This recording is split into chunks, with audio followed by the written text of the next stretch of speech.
The express passenger locomotive, usually the poster child of the railway, especially in the days of steam and early diesel traction. Unfortunately, these locomotives sometimes live fairly short lives in the spotlight when the next new thing comes along. Sorry, Atlantics. These engines will usually find themselves bumped to secondary trains until eventually being replaced.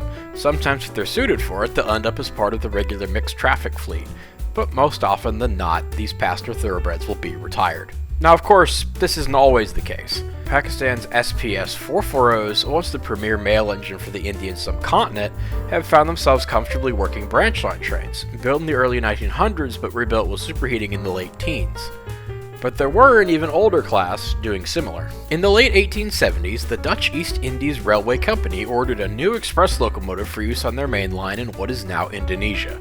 Little did anyone know when those first engines arrived in the early 1880s that these machines would continue to serve the railway for another 100 years. Outshopped by Sharp Stewart in Manchester, England, the class, later known as the B50s, were quite modern for their day and sported decently sized driving wheels for higher turns of speed.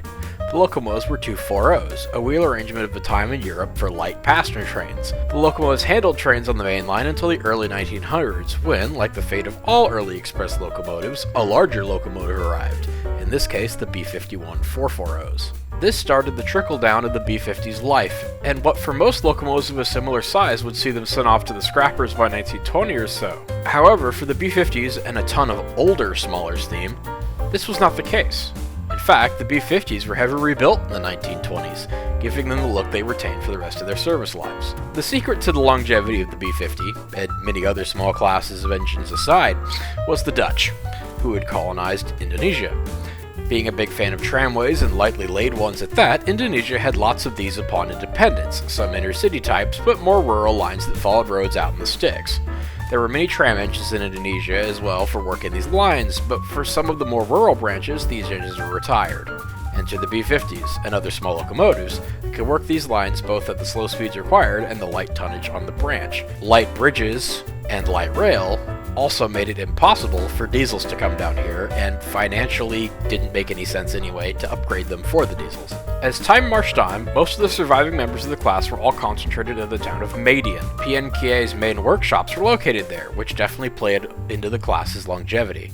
At first, they worked with larger B53 440s.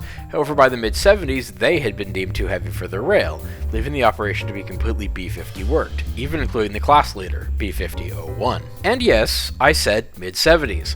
Indonesia ran steam into the mid-1980s, and while the brutish D52s were the newest steam, the B50s lasted just as long, continuing to work the branch out of Madiun. Some burned wood, some burned oil, and double headers did happen on occasion, although usually when the original road engine for the day was sickly. Though these nearly 100-year-old veterans often made it hard for visiting enthusiasts, the branch had a tendency to have no trains running due to fuel shortages, leaving B50s sitting in the yards at Madiun cold, or at least hopefully shunting. The branch closed for good in 1984, the B50s following shortly after, along with all steam in the country minus those operations based on sugarcane, who still ran until a few years ago and on and off to this day. The B50s are, to put it simply, unique in a world of long-lasting steam classes. Most that lasted anywhere near as long in regular service were built for freight purposes, or at the least, mixed traffic work. The B50s, on paper, like most 240s, should have been gone long ago.